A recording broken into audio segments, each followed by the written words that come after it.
त्या माझ्या देवाने अशी प्रतिज्ञा केली. अरे राजा, याला कारण की ब्राह्मणाला दिलेले वचन. ब्राह्मणाला दिलेलं वचन, ब्राह्मणाला दिलेलं वचन आणि माझ्या देवाने केलेली प्रतिज्ञा मी असत्य ठरवणार अरे आहे. अरे राजा, वेडा की खुळा तू?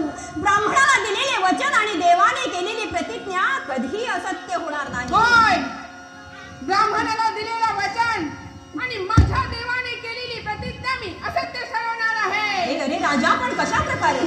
मग ऐका, तुम्ही येण्या अगोदर मी 3 दिवसाने मरणार हे मला ठाऊक नव्हतं. आपण येऊन माझं मरण सांगितलं. 3 दिवसाने मरण्यापेक्षा याच क्षणी आपल्या चरणावर हे नारायण, हे कोणतं संकट माझ्यावर? विराज, आपण आम्हाला अडविता आहात. आपण त्रिकाल ज्ञानी आहात. भूत भविष्य वर्तमान आपण जाणता आहात. आपण आम्हाला अडविता आहात म्हणजे याला काहीतरी नक्कीच कारण आहे. आहे राजा, ह्याला नक्कीच उपाय आहे. काय? सांगा मुनिराज, सांगा मुनिवर्य, सांगा मुनिवर्य, होणार ना माझ्या सौभाग्याचं रक्षण.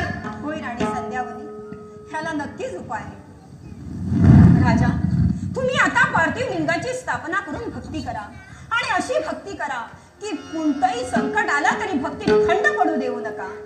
मुनिराज, पार्थिव लिंगाची स्थापना करून पूजेला सुरुवात करतो. द्या मला मंगलमय असा आशीर्वाद. शुभम भवतु.